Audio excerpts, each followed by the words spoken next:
Shalom Bapak Ibu dan jemaat yang dikasihi Tuhan.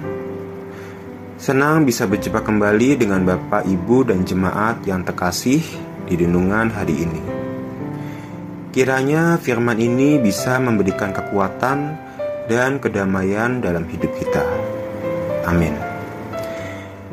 Tema renungan hari ini berjudul Mengapa Orang Fasik Tetap Hidup, yang diambil dari kitab Ayub 21 ayat yang ke-7. Demikian. Mengapa orang fasik tetap hidup, menjadi tua, bahkan menjadi bertambah-tambah kuat? Ada momen-momen dalam hidup ketika iman diuji bukan oleh penderitaan pribadi, melainkan oleh keberhasilan orang lain yang tampaknya tidak layak. Pernahkah saudara bertanya dalam hati, mengapa orang yang curang justru dilimpahi kemudahan? Mengapa yang tidak takut Tuhan justru sehat, kaya, dan dihormati? Sementara mereka yang hidup takut akan Tuhan justru harus berjuang, jatuh bangun, dan sering tidak terlihat hasil dari kesetiaan mereka.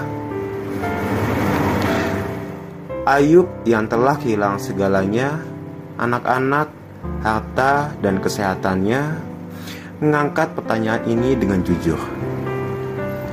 Ia melihat kenyataan hidup yang tampaknya tidak sejalan dengan prinsip keadilan ilahi. Ia tidak sedang menggugat Tuhan dengan kemarahan buta, tapi sedang menggumulkan misteri iman dalam penderitaan yang mendalam. Dan Ayub tidak sendiri. Pemazmur, para nabi, bahkan murid-murid Yesus pun pernah bertanya hal yang sama. Pertanyaan ini bukan tanda lemahnya iman, tapi justru bukti bahwa kita sedang berusaha membawa realitas hidup ke dalam terang kebenaran Allah. Namun menariknya, kitab Ayub tidak memberi jawaban sederhana. Tuhan tidak menjelaskan mengapa, melainkan menghadirkan dirinya.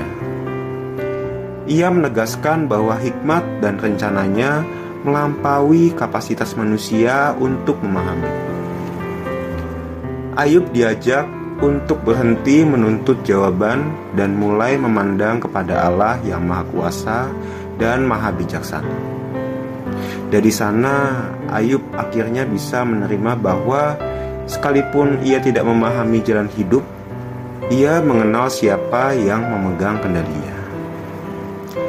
Kisah Ayub mengajak kita untuk jujur tentang rasa frustasi kita di hadapan Tuhan. Tidak apa-apa bertanya, Tuhan tidak alergi kepada kejujuran.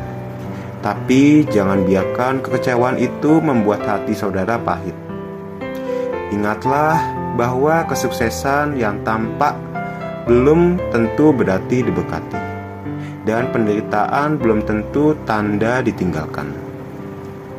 Tuhan punya cara dan waktunya sendiri untuk menegakkan keadilan, dan iman yang sejati bersedia menunggu saat itu tiba, meski dengan air mata. Amin.